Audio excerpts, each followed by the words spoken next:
அம்மாவின் சர்க்கரை அளவு 8 வார காலத்திற்குள் 110 மில்லிகிராம் பர் டெசிலிட்டருக்கு கீழே நாம் வைத்திருப்போமானால் இந்த அம்மாவிற்கு எதிர்காலத்திலே சர்க்கரை கர்ப்பகாலத்தில் வராது, குழந்தையும் எந்த பாதிப்பும் இல்லாமல் நன்றாக வளரும், எதிர்காலத்திலே சர்க்கரை நோய் இல்லாமல் நன்றாக வளர முடியும்.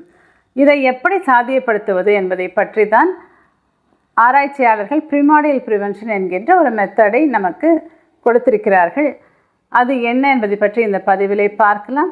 நான் டாக்டர் சித்ரா, அஸ்வின் மருத்துவமனை மற்றும் கருத்தரித்தல் மையத்தில் குழந்தையின்மை மற்றும் மகப்பேறு சிறப்பு மருத்துவராக பணியாற்றுகிறேன். கர்ப்ப காலத்திலே அம்மா மருத்துவரை பார்க்க வருகிறார். 8 வார காலகட்டத்தில் மருத்துவர் அவருக்கு சாப்பிட்டு 2 மணி நேரத்தில் சர்க்கரை அளவை பார்க்கிறார். இது 110 மில்லிகிராம் பர் டெசிலிட்டர் அளவிற்கு கீழே இருக்குமானால் கவலை இல்லை. ஒருவேளை அதற்கு மேலே இருக்கிறது, 110லிருந்து 119 மில்லிகிராம் பர் டெசிலிட்டர் அளவுக்கு இருக்கிறது என்றால் கட்டாயமாக அந்த அம்மாவிற்கு மெட்ஃபார்மின் என்கின்ற மாத்திரையை காலையில் ஒன்று இரவில் ஒன்றாக கொடுக்கிறார். இப்படி எடுத்துக்கொள்கிற பொழுது 10 வார காலகட்டத்திற்கு அம்மாவின் சர்க்கரை அளவு 110 மில்லிகிராம் பர் டெசிலிட்டர் அளவிற்கு கீழேயே வைத்துக்கொள்கிறார். இது எதற்காக என்று கேட்டால் 10 வாரம் 11 வாரம் ஆகிற பொழுது அம்மாவின் சர்க்கரை அளவு அதிகமாக இருக்கிறது என்றால் அந்த குழந்தையில் பான்க்ரியஸில் இருந்து இன்சுலின் சுரக்கிறது. இது அம்மாவின் சர்க்கரை அளவை குறைப்பதற்காக பயன்படுத்தப்படுகிறது.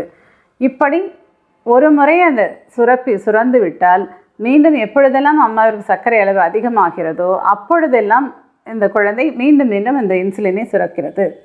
அப்பொழுது இந்த குழந்தையின் கணையும் வேலை செய்து கொண்டிருக்கிறது. இந்த வாழ்நாள் வயிற்றுக்குள்ளே இருக்கிற பொழுது இருக்கக்கூடிய அந்த குழந்தையானது சர்க்கரையினுடைய அளவை அம்மாவிலிருந்து வாங்கி கொண்டு வளர்கிறது. நாம் டெலிவரி செய்த பிறகு அந்த குழந்தையினுடைய தொப்புள் கொடியை கட் செய்கிறோம். அப்பொழுது அந்த குழந்தைக்கு சர்க்கரை அளவு மீண்டும் மீண்டும் குறைகிறது. இந்த குழந்தைகள் எதிர்காலத்தில் ஹைப்பர் இன்சுலினிமியா என்கின்ற பிரச்சனைக்கு ஆளாகிறார்கள். இதனால் அவருக்கு மீண்டும் மீண்டும் பசிக்கிறது, அதிகமாக சாப்பிடுகிறார்கள்.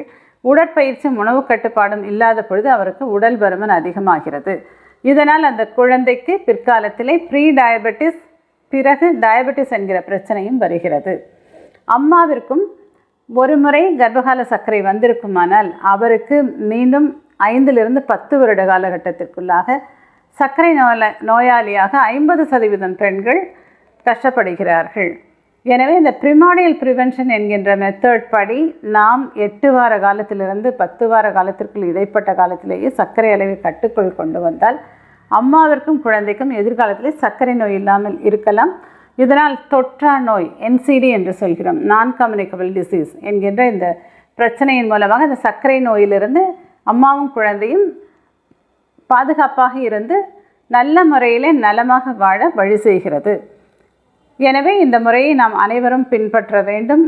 நமது இந்திய மூத்த மருத்துவர் பத்மஸ்ரீ சேஷையா அவர்கள் இதை ஆராய்ச்சியின் மூலமாக நமக்கு நிரூபித்து காண்பித்திருக்கிறார். இந்த வழிமுறை நமது தேசத்திலே சர்க்கரை நோயாளிகளுடைய எண்ணிக்கையை குறைப்பதற்காக, எதிர்காலத்திலே நல்ல சந்ததிகளை உருவாக்குவதற்காக பயன்படும்.